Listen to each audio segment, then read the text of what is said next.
Bonjour à tous. Alors, j'ai décidé franchement de ne plus parler de ce qui se passe parce qu'on est déjà mal comme ça. Comme si ça ne suffisait pas, il y a un autre meurtre au Canada.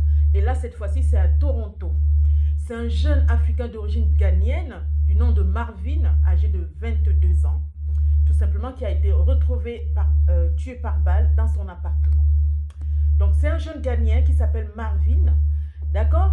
Donc voilà, donc on ne sait pas ce qui s'est passé, on ne sait pas les origines de son décès, on ne sait pas du tout ce qui s'est passé. Donc il a été retrouvé dans son appartement, tué par balle, par des inconnus, d'accord, dans son appartement. Là, cette fois-ci, ce n'est pas à Québec, c'est à Toronto, au Canada, d'accord. Donc ce sont des meurtres qui se succèdent, on ne sait pas pourquoi, on ne sait pas pour quelle raison, c'est des meurtres qui se succèdent, comme si ça ne suffisait pas pour la jeune petite Alexandra qui vient juste de nous quitter, tout simplement. Par meurtre également. On le rajoute tout simplement, toujours au Canada, à Toronto, là je précise, un autre meurtre d'un Africain, un Ghanéen de 22 ans, un petit étudiant du nom de Marvin, qui a été retrouvé tout simplement mort par balle, tué par balle dans son appartement. Et ça, c'est très très grave.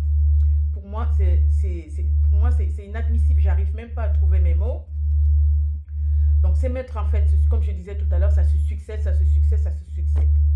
Donc après l'assassinat de la jeune Alexandra, donc on est déjà tout simplement éprouvé comme ça. Et on rajoute, donc selon les informations tout simplement des autorités de la police, d'accord, ils ont reçu un signalement. Donc qu'il y avait une fusillade dans un immeuble. Donc les policiers sont arrivés sur les lieux, d'accord, et ils ont trouvé Marvin gisant de sang à terre. Donc il était atteint, grièvement blessé, grièvement atteint. Donc on l'a secouru, on l'a réanimé, il y a eu des réanimations, il y a tout, d'accord, mais il n'a pas tout simplement il n'a pas résisté et il a succombé à ses blessures.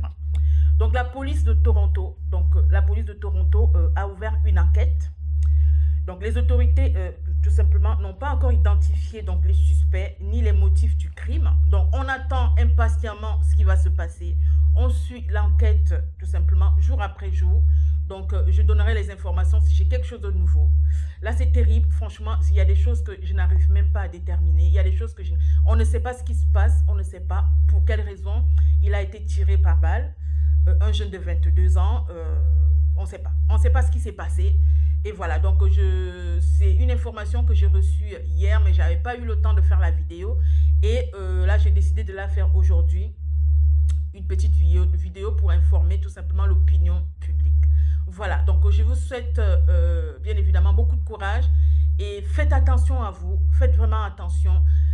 Surveillez là où vous mettez le pied, regardez là où vous marchez, regardez avec qui vous marchez, regardez avec qui vous échangez, regardez tout simplement avec qui vous faites certaines affaires. À très bientôt, bon week-end.